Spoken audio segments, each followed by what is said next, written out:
اللہ تعالیٰ نے قرآن مجید میں نبی پاک علیہ السلام کے خاندان مقدس کے بارے میں یہ ارشاد فرمایا ہے، فرمایا قُل لَا أَسْأَلُكُمْ عَلَيْهِ أَجْرًا إِلَّا الْمَوَدَّةَ فِي الْقُرْبَى۔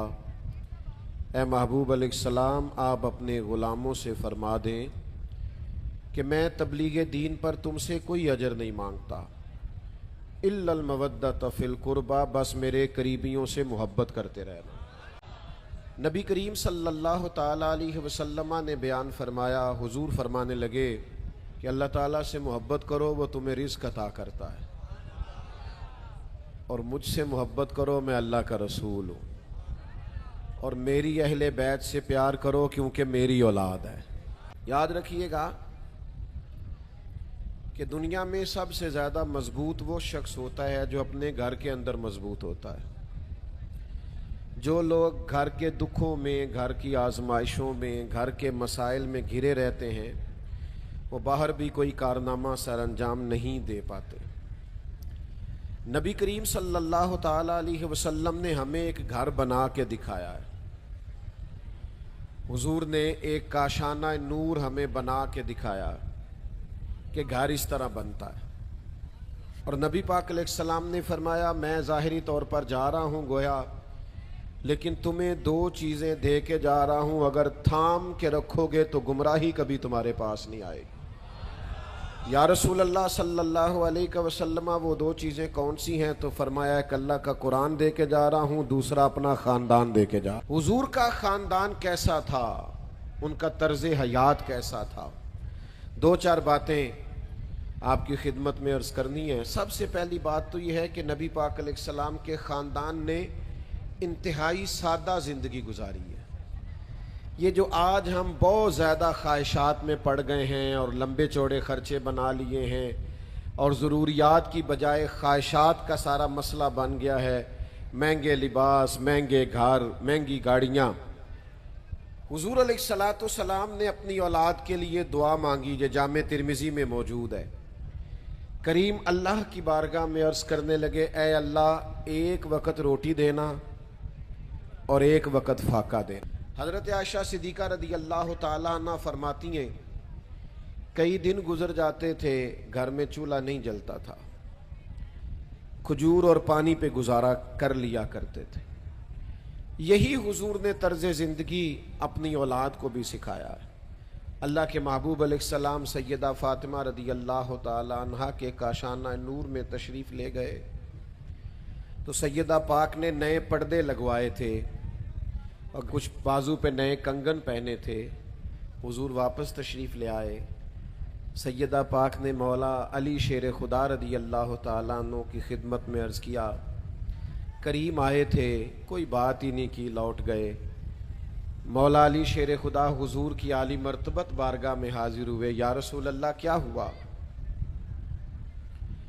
تو حضور فرمانے لگے، فاطمہ نے کنگن پہنے ہیں اور نئے پردے لگائے ہیں، میرا اور دنیا کا آپس میں کیا تعلق ہے؟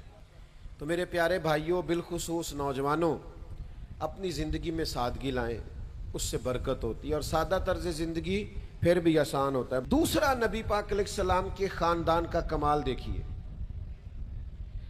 آپ سیدہ پاک حضرت فاطمہ رضی اللہ تعالیٰ عنہ کی سیرت پڑھ لیں، حضور علیہ السلام کی سیرت نور پڑھ لیں،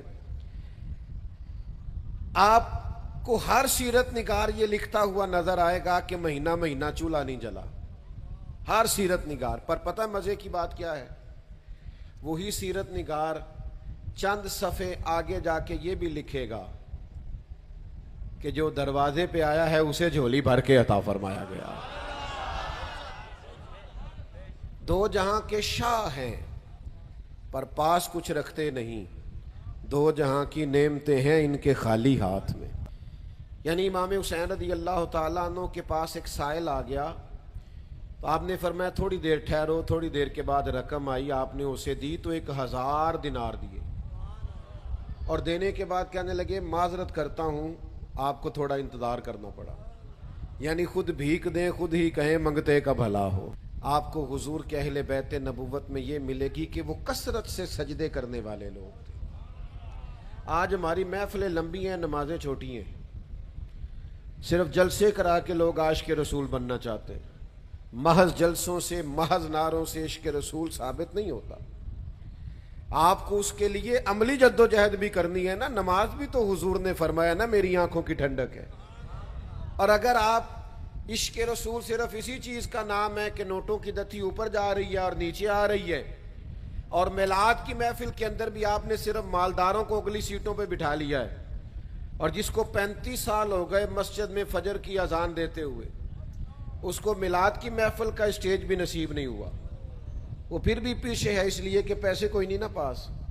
تو بھائی سجدوں کا پیار، عبادت، حضرت سیدہ پاک رضی اللہ تعالیٰ عنہ ساری رات نفل پڑھا کرتی، ساری رات۔ امام حسین، امام حسن رضی اللہ تعالیٰ عنہ کثرت سے سجود کرنے والے، خود صحیح مسلم میں حدیث موجود ہے، حضرت سیدہ عائشہ صدیقہ ام المومنین رضی اللہ تعالیٰ عنہ بیان فرماتی ہیں ساری رات ہی نبی پاک نے نفل پڑھے، ساری رات ہی گویا، اور اتنے نوافل حضور نے ادا کیے کہ سحری کے وقت میں نے دیکھا مقدس قدموں پہ ورم آ گئے۔ تو میں نے عرض کی حضور آپ کے صدقے اللہ اگلے پچھلوں کو معاف کرے گا، آپ اتنی مشقت کرتے؟ تو فرمایا آپ نے مجھے کہا ہے نا کہ اللہ کے مجھ پر بڑے انعامات ہیں، تو پھر میں اپنے رب کا شکر گزار بندہ نہ بنوں؟ قرآن مجید میں کم و بیش 100 مقام پہ صبر کا ذکر ہے، اور سنو نوجوانوں کیا عرض کر رہا ہوں، 100 مقام پہ قرآن مجید تو ایک دفعہ کسی بات کو کر دے تو بہت بڑی ہے، 100 مقام پہ ذکر ہے، اور کم و بیش 500 احادیث ہیں، احادیث و آثار و روایات جن میں نبی پاک نے اپنی امت کو صبر کی تلقین فرمائی۔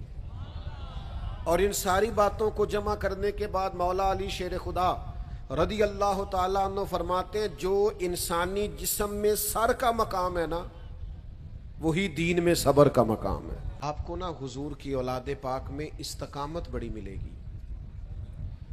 ہم نا ایک کام کرتے ہیں اور پھر وہ شام سے پہلے بدل دیتے ہیں، ہمارا ارادہ صبح کچھ ہوتا ہے، دوپہر کچھ ہوتا ہے، شام کچھ ہوتا ہے۔ اصل استقامت ہے۔ اللہ کے حبیب علیہ السلام نے فرمایا وہ عمل اللہ کو زیادہ پسند ہے جو تھوڑا کیا جائے پر ہمیشہ کیا جائے۔ اپنے اندر ٹھہراؤ پیدا کریں۔ مجھے بہت سارے دوست کہتے ہیں جی میں نماز میں شروع کرتا ہوں پھر تھوڑے دنوں کے بعد چھوڑ دیتا ہوں، میرا نماز میں دل نہیں لگتا۔ تو میں ان سے کہتا ہوں نماز تو اللہ کی عبادت ہے، دل نہ بھی لگے پھر بھی پڑھنی ہے۔ اس کا کیا مطلب ہوا کہ میرا دل نہیں لگتا؟ دل تو سویرے دکان پہ جانے کو بھی نہیں کرتا، پر کیوں نہیں چھٹی کرتے؟ جاتے ہو۔ تو معاملہ تو یہ ہے کہ عبادت میں آپ نے توجہ دینی، استقامت اختیار کرنی، کمزور نہ پڑا کریں۔ یہ آج کل لمبی دیر تک جو لوگ موبائل استعمال کرتے ہیں ان کی فجر مس ہوتی ہے، خدا را، اللہ سے ڈریں۔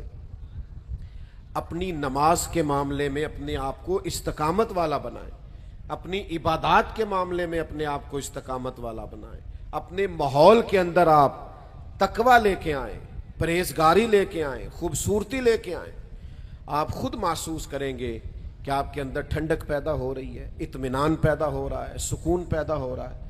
تو پھر میں دوبارہ اپنی ساری گفتگو کو دہراتا ہوں۔ ایک تو حضور کا گھرانہ بڑی شان والا، فرمایا میری نسبت کی وجہ سے ان سے محبت کرو۔